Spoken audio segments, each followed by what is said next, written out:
Gdybym miała kiedykolwiek siedzieć w więzieniu, nie wybieram się, to prawdopodobnie byłoby to za użycie przemocy w stosunku do kogoś, kto znęca się nad zwierzętami. Jest bardzo krótka lista ludzi, z którymi chciałabym odsiadywać swój wyrok, ale jeśli trafiłoby mi się 20 lat, to na pewno chciałabym siedzieć z tą osobą. Prawdopodobnie przez te 20 lat gadałybyśmy tylko o rybach, chociaż potrafimy rozmawiać na każdy temat.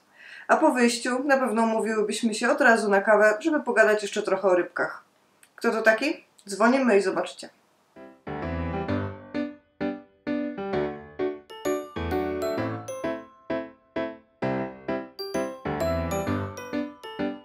Dzisiejszego mojego gościa nikt lepiej nie przedstawi niż ona sama. Powiesz nam trochę o sobie? Cześć, cieszę się, że jestem na kanale. Dziękuję bardzo za zaproszenie.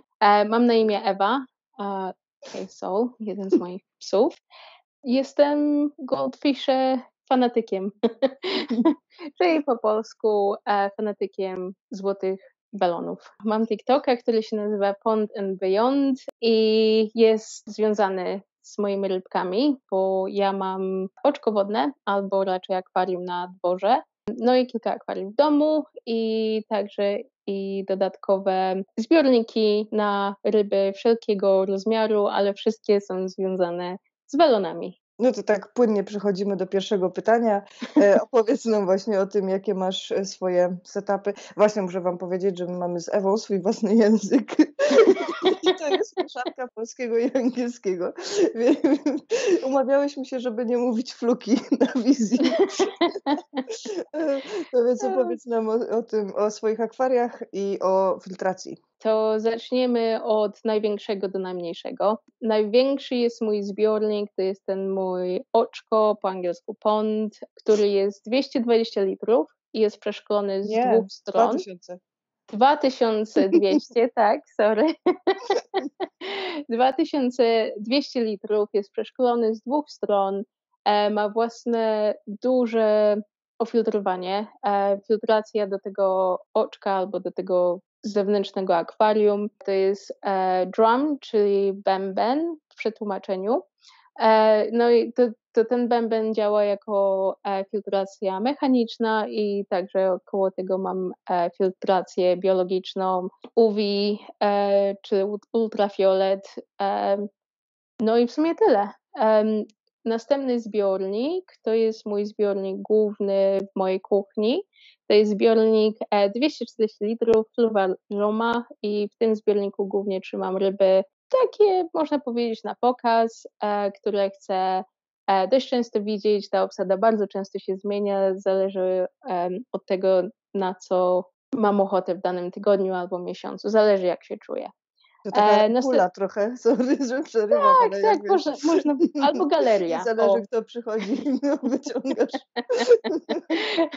Albo galeria taka, bo dla mnie ryby są moimi podopiecznymi, ale też chcemy na nie patrzeć, a tyle ich mam, więc chcę się upewnić, że każdego w pełni doceniam i podziwiam, tak jakby trzeba było mieć i podziwiać. No i też czasami się zdarzy, że albo ten jakiś narybek wrzucę i go poobserwuję, albo jakaś ryba, która potrzebuje jakiegoś leczenia i ja chcę się im dobrze przyjrzeć, ale podczas zimy właśnie też przetrzymuję w tym akwarium ryby, które są nieodporne na zimno, ale do tego zaraz też dojdziemy. Nie możemy wejść na temat chorób i odporności, bo nam baterii nie starczy. Baterii nam nie starczy. Nie na dzisiaj, ale jak widzowie będą zainteresowani, możemy zawsze dodać więcej odcinków na ten temat. To nie ma z tym problemu. I ty, Asia, też pewnie się zgadzasz. No, każda okazja, żeby sobie pogadać, jest dobra. No i jeszcze wiem, że masz pełno zbiorników w garażu. Tak, w garażu to jest coś w rodzaju takiej Boże, do czego to porównać? Do sklepu zoologicznego. Można porównać, bo mam akwarium 100 litrów, mam akwarium 65, mam akwarium 25 i mam akwarium 75. I te akwaria służą jako zbiorniki do trzymania ryb w kwarantannie, to są zbiorniki do trzymania ryb, maluchów, żeby rosły. No i szczerze Okej. mówiąc, ktokolwiek ma welony wie, że jest zawsze za mało zbiorników. No i też jak trzeba czasami oddzielić pewne osobniki, to zawsze dobrze jest mieć więcej akwariów, tyle że większość z tych akwariów jest nieużywane podczas zimy. Więc to jest głównie używane podczas sezonu, gdzie jest najwięcej roboty z rybami. No i ostatni zbiornik, w sumie, który nie jest najmniejszy, to jest zbiornik oczko małe na dworze, które jest właśnie na rybek. Te ryby sobie tam żyją, mają sobie lilie. Pokażemy też wideo, nagrałam też na to. No i one sobie tam żyją i sobie wcinają komary i tym podobne. No i ja tam je dokarmiam, one sobie żyją i sobie rosną. No super. Półdzikie.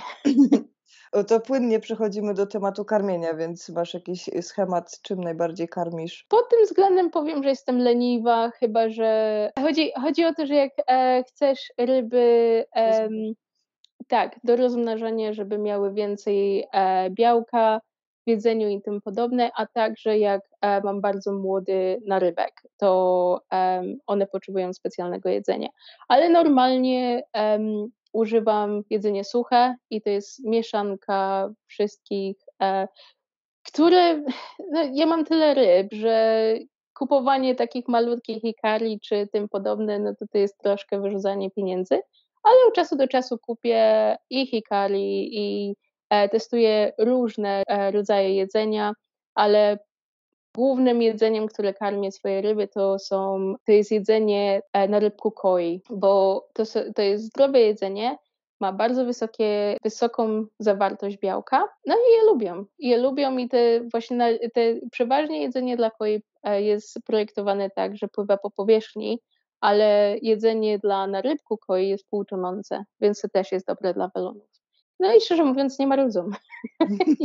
Jedzą ile można, ale No. staram się im mieszać jedzenie.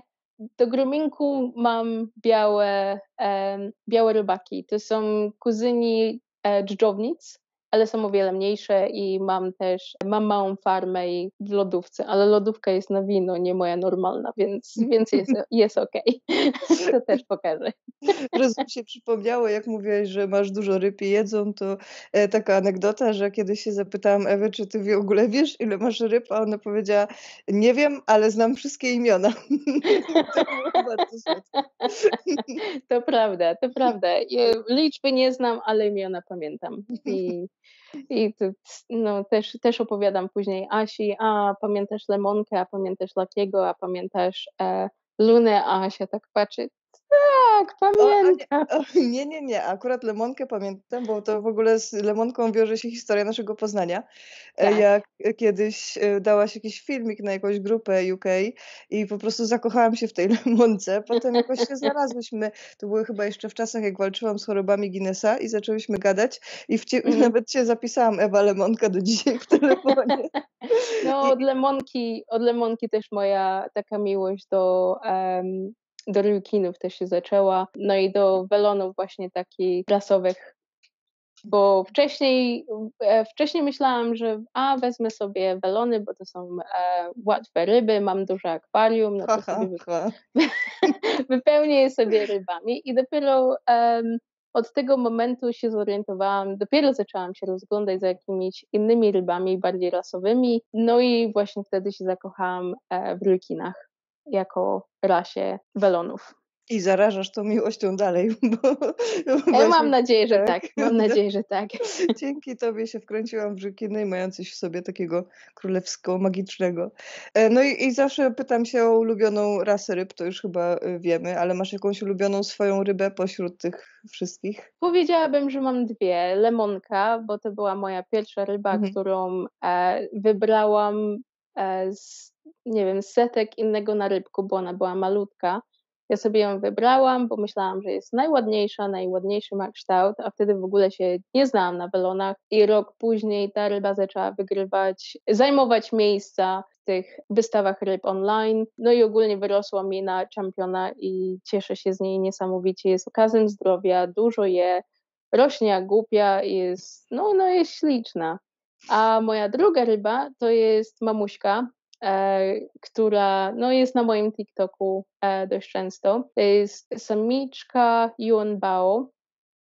To jest chińska rasa belona. No i ona jest największą moją rybą. Też jest najbardziej przyjazną. Ona bardzo często do mnie podpływa i ciumka mnie w ręce. No ona jest jak taki szczeniaczek w postaci ryby. To są moje dwie ulubione ryby. No to powiedz mi, masz tyle zbiorników, tyle ryb, jak to ogarniasz podmianki? Podmianki same się ogarniają. Można powiedzieć, że prawie nigdy nie robię manualnej podmianki, bo no jak mówisz, przy tylu zbiornikach, no moje życie to było wieczne bieganie z rurami, z wężami, no i z wiadrami i stwierdziłam, że potrzebuję wymyślić jakiś lepszy system. A że w oczku wodnym przeważnie są takie systemy, gdzie woda się sama podmienia, czyli się dodaje wodę filtrowaną z kranówki i ona sobie powoli kapie do zbiornika i później jak tej wody jest za dużo, to ta woda się przelewa i spływa do kanałów. I ten sam system zamontowałam u siebie w akwariach, wszystkich. No i w ten sposób woda cały czas kapie do zbiorników. Ryby nigdy nie mają problemu z wodą, nawet jeśli mam dość nowy filtr, który nie jest w pełni wycyklowany, to tylko podwyższam, ile tej wody się przelewa przez akwarium i w ten sposób no nie mam żadnego problemu z rybami. I też więcej tych informacji możecie zobaczyć na moim TikToku. Tak. Wcześniej czy później. I jeszcze filmik z tego, jak dziurawisz akwaria, bo w ogóle jesteś Tak. królową. Ojej, tak. Lubię sobie majsterkować i robić wszystko po swojemu. Nie ma filtra na tym świecie, którego bym po swojemu nie chciała przerobić. Że akwarium. Pomysł na biznes. Jeśli chcecie przerobić swój filtr, zgłaszajcie się. No dobra, a powiedz, czy masz jakąś złotą radę dla wszystkich początkujących? Tak, w sumie po 2 latach trzymania welonów powiem, rada dla początkujących jest taka, że jeśli chcesz welonkę, chcesz rybę, to nie patrz na to, czy to jest rasowa, czy nierasowa, czy droga, niedroga. Patrz na to, jaka ryba tobie się podoba, w której ty się zakochasz i weź pod uwagę, że im mniej rasowa ryba jest, to przeważnie ma mniej problemów zdrowotnych, więc jeśli chcesz te bardzo rasowe, przepiękne ryby kupować, to się licz z tym, że te ryby będą mieć problemy. To jest według mnie coś podobnego jak z rasami psów. Jeśli masz rasę psów jak mopsy, one już naturalnie będą mieć więcej problemów zdrowotnych, a taki kundelek ze schroniska czy zdrowa rasa, na przykład rykiny, mają o wiele mniej problemów zdrowotnych, no i będą żyć dłużej i dłużej się nimi pocieszysz. Bo dla mnie podczas tych 2 lat trzymania welonów właśnie największym złamaniem mojego serca było to, że zaczęłam tracić najbardziej drogie dla siebie ryby. Te ryby, które właśnie najbardziej się w nich rozkochałam, tylko dlatego, że były rasowe. I nic z tym nie mogłam zrobić, więc w skrócie rada taka, że najważniejsze jest to, żeby ryba się tobie podobała, a nie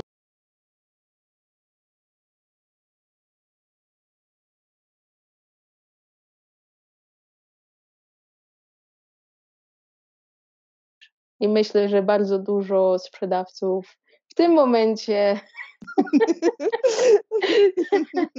zablokuje mnie na TikToku i na YouTubie. Tak, lemonka była za 5 funtów. No, lemonka była chyba za 4 czy 5 funtów, coś w tym stylu, tak. Wspomniałaś o rykinach, że są takie, one są w ogóle wysoko w drzewie genealogicznym, ale też rykin właśnie typu lemonka, a rykiny te promowane w Tajlandii nie mają się jakoś szczególnie do siebie, bo obserwujemy niebezpieczny trend przegrumowania rykinów. Tak. Szczerze mówiąc, to jest okropne. Ja patrzę na to, nie wiem, czy widzowie też zwracają uwagę na to, jakie rasowe ryby się pokazują ostatnio na forach, te importy właśnie z Tajlandii, czy też z innych krajów, gdzie te ryby wyglądają, jakby były nadmuchanymi balonami. To nie jest zdrowe, to dla mnie wygląda jak bardzo otyły zwierzak i jakkolwiek na to się nie popatrzysz, to jest to niezdrowe. I ja w tym piękna nie widzę. Według mnie ryba powinna być zdrowa i z tym zdrowiem też idzie ręka w rękę piękno.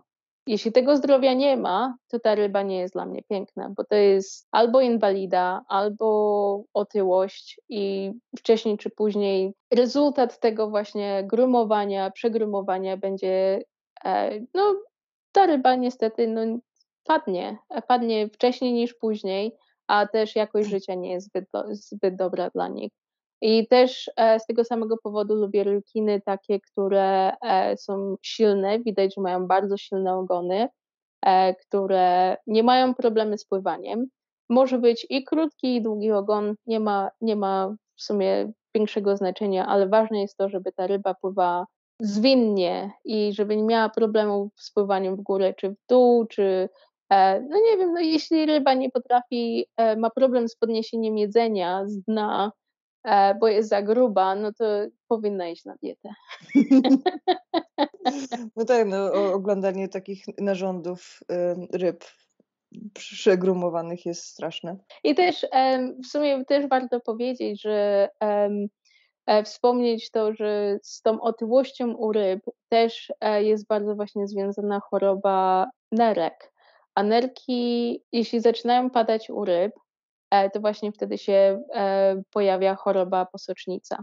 I to jest bardzo często. Na internecie znajdziecie informacje właśnie takie, że posocznica może być pod względem narządów wewnętrznych, które przestają pracować odpowiednio, albo bakteryjne.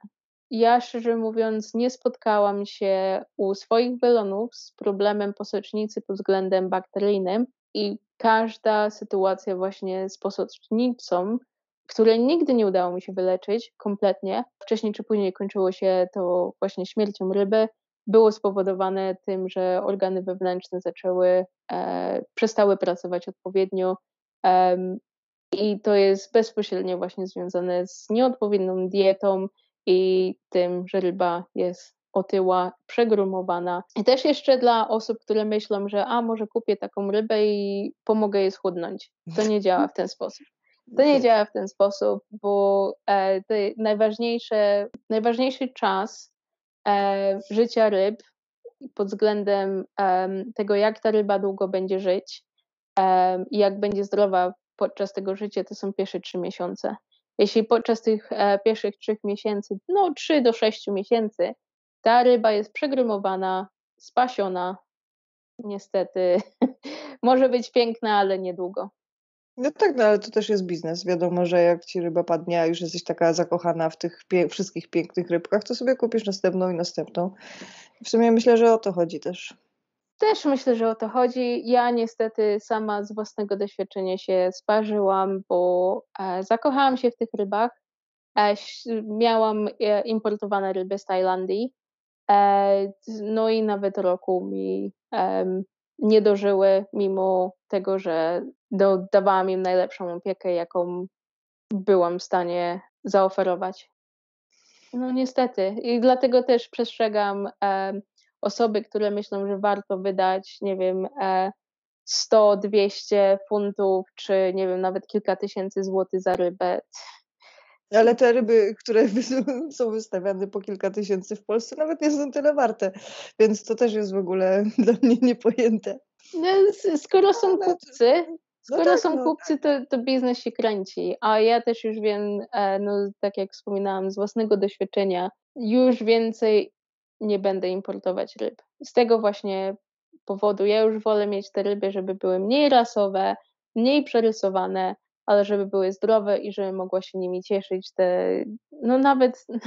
nawet te 5 lat. Mówią, że złote rybki do 20 lat dożyją może więcej. Ja będę zadowolona z 5 lat, a nie 6 miesięcy po imporcie. To jest nie dla mnie. To nie jest na moje serce, żeby witać i żegnać swoich ulubieńców w swoim życiu na tak krótko, bo no, ja wiem, że te ryby powinny żyć dłużej. Mhm. I to jest bardzo smutne. W sumie nieplanowany wyszedł nam ten temat, ale cieszę się, że go otwieramy, bo zawsze zwracam dużą uwagę na etykę i to też część tej etyki właśnie grooming agresywnych, które doprowadza do tego. Myślę, że bardzo ważne jest to, żeby uświadomić potencjalnych kupców, potencjalnych właścicieli takich ryb, z czym to się wiąże, żeby takie ryby ściągać. Bo to, że się zapłaci nie wiadomo ile tysięcy za zwierzaka, nie znaczy, że ten zwierzak jest wysokiej jakości pod każdym względem. Tak samo już wspominałam właśnie, że to jest podobnie z rasami psów, ale lepszego porównania nie jestem w stanie wymyślić na chwilę obecną, bo z psami jest podobnie. Można mieć psa rasowego, można kupić psa nie wiadomo za ile tysięcy, czy mieszankę jakichś psów, bo są w chwili obecnej bardzo modne, a to nie znaczy, że ten pies nie ma jakichś poważnych problemów wewnętrznych, czy genetycznych, czy jakość życia takiego pieska będzie dobre. To, ile wydajemy za zwierzaki, ile chcemy wydać za danego zwierzaka, nie równa się z tym, ile będziemy mieć radości z tego zwierzaka. Dlatego znów wracając do mojej porady, znajdź rybkę, w której się zakochasz, bo to nie jest ważne. Nie jest ważne, czy to jest rasowa, czy nie. Jeśli to jest twoja rybka, ty ją kochasz, jest w twoich oczach piękna, to jest właśnie najważniejsze. I nieważne, czy wydałeś na tą rybkę 5 czy 5 tysięcy złotych. Proste. Dziękujemy za cenne rady. To tyle na dzisiaj. Jeśli macie jakieś pytania do Ewy, to oczywiście możecie zadawać je tutaj pod filmem, albo sprawdzić jej TikToka albo Instagrama Pond and Beyond, który jest podlinkowany oczywiście w opisie filmu. Dziękuję. I bardzo chętnie będzie odpowiadać na wasze pytania, nawet w formie filmików. Tak, z przyjemnością. Zapytajcie o temperaturę, bo ja zapomniałam. Jeśli jest zainteresowanie, zawsze odpowiem. Dziękuję bardzo za zaproszenie. Zawsze mi miło i mam nadzieję, że też zawitasz u mnie kiedyś i też jeszcze z Asią mieliśmy pewne pomysły na kolab razem, żeby razem Ja zbieram popracować. materiały. No, zbieram materiały, więc jeśli chcecie zobaczyć więcej mnie i Asi, no to zapraszam na swojego Tak. TikToka, no i na YouTube'a Asi i dziękuję bardzo. Tak. Jeśli byłoby w ogóle zainteresowanie takimi podcastami, gdzie spotykamy się i gadamy luźno, Będzie. to dawać wszyscy łapy w górę. No, to, tak. Możemy co jakiś czas, co raz w miesiącu nagrywać na jakiś dany temat przewodni, oczywiście z dygresjami. No, fajnie by było. No. Myślę, że na pewno. To idziemy teraz gadać na czatę. Pa. Okej, dobra, to na razie. Pa. Pa!